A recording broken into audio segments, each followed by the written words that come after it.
కీరా, క్యారెట్, సోరకాయ, గుమ్మడికాయలు, సాంబార్.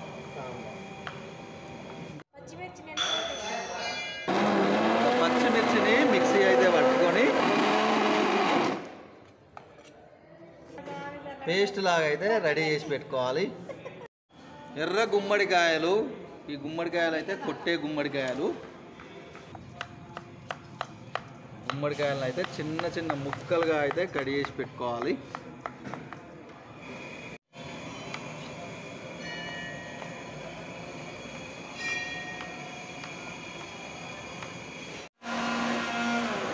సోరకాయలు, కీరా దోస, క్యారెట్, గుమ్మడి. సాంబార్లోకి బౌల్ హీట్ అయిన తర్వాత ఇలా ఆయిల్ అయితే పోసి వేడైతే వేసుకోవాలి. జీలకర్ర, ఆవాలు, మినప్పప్పు, శనగపప్పు, పసుపు, ఎండుమిరపకాయలు, కరివేపాకు, ఇంగువ వేసి అన్నీ మంచిగా అయితే కలుపుకోవాలి.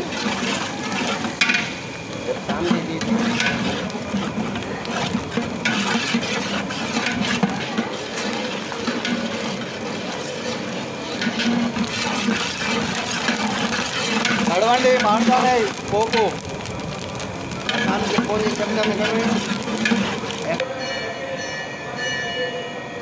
అలాగే మనం ముందుగా కడిగి చేసుకున్న గుమ్మడి, కీరా, క్యారెట్ ముక్కలన్నీ వేసి అయితే ఆయిల్లో మంచిగా కలుపుకోవాలి. ఈ ఎర్ర గుమ్మడికాయ ముక్కలు ఇవి అయితే మనం ఇంటి ముందు, గుమ్మం ముందు కానీ, గుళ్ళ ముందు కానీ, షాప్ ముందు కానీ కొట్టుకుంటారు. వీటిని వంట కూడా వండుకోవచ్చు.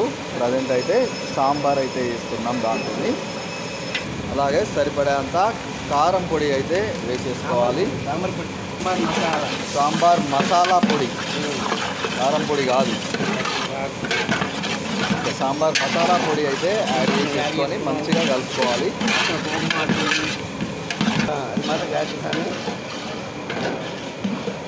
తొందరగా మిగిలినవి తీసుకురావాలి. టమాటాలు కూడా.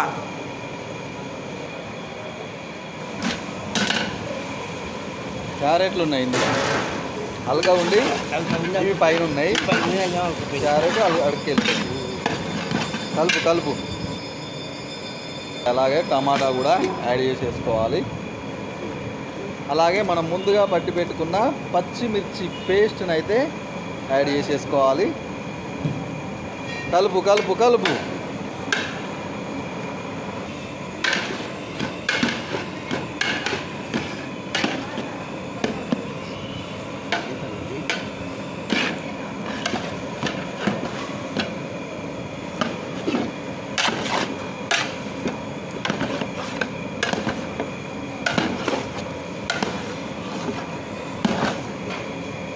ముందుగా నానబెట్టి పెట్టుకున్న చింతపండు పులుసు అయితే ఇందులో కొంచెం యాడ్ చేసుకోవాలి. అలాగే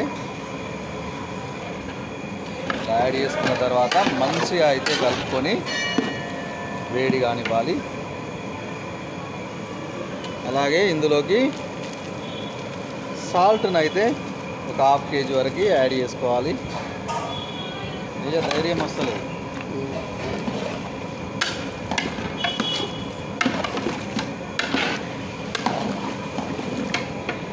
అలాగే మనం ఈ కూరగాయ ముక్కలు అయితే అన్నీ మంచిగా ఉడికే వరకు అయితే మనం మూత అయితే పెట్టుకోవాలి. అలాగే కారం యాడ్ చేసుకోవాలి కొంచెం.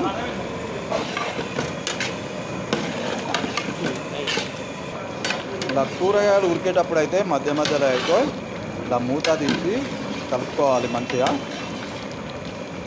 అలాగే మనం ముందుగా నానబెట్టి పెట్టుకున్న పప్పు అయితే ప్రెషర్ కుక్కర్ తీసేయాలి. ఇంకా మరుగుతాను చూడు.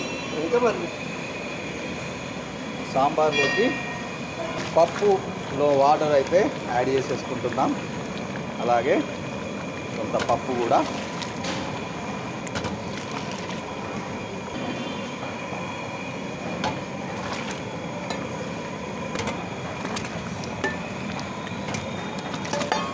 పప్పు. పప్పు అయితే యాడ్ చేసుకున్న తర్వాత మళ్ళీ మంచిగా అయితే కలిపి పెట్టుకోవాలి.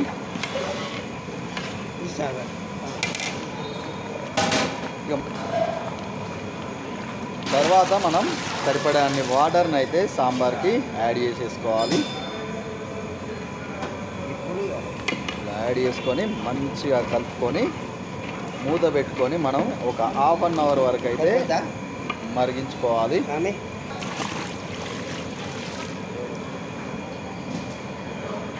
మూత పెట్టేసుకొని అయితే మనం ఒక ½ అన్ అవర్ వేడి చేసుకోవాలి.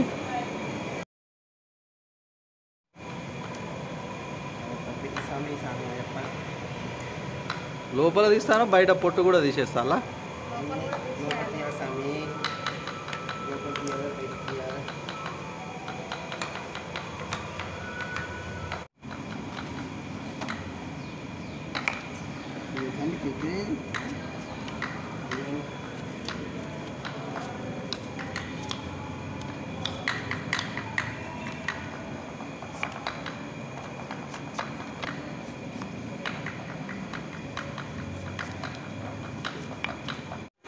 లూజ్ ఉండే సాంబార్ చిక్కగా కావడానికి ఇలా శనగపిండిని అయితే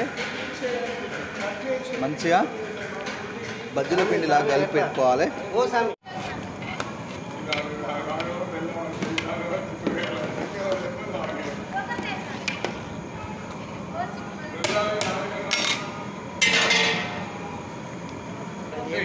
మంచిగా మరుగుతున్న టైంలో ఫస్ట్ ధనియాల పొడి వేసుకొని మంచిగా మరగనివ్వాలి.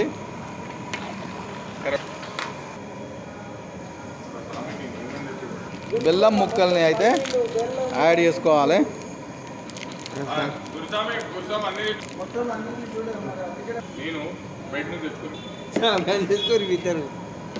బెల్లం వేసి మంచిగా మళ్ళీ ఒక 10 to 15 minutes అయితే మళ్ళీ మరిగించుకుంటే మనకు వేడివేడిగా సాంబార్ అయితే రెడీ అయిపోతుంది.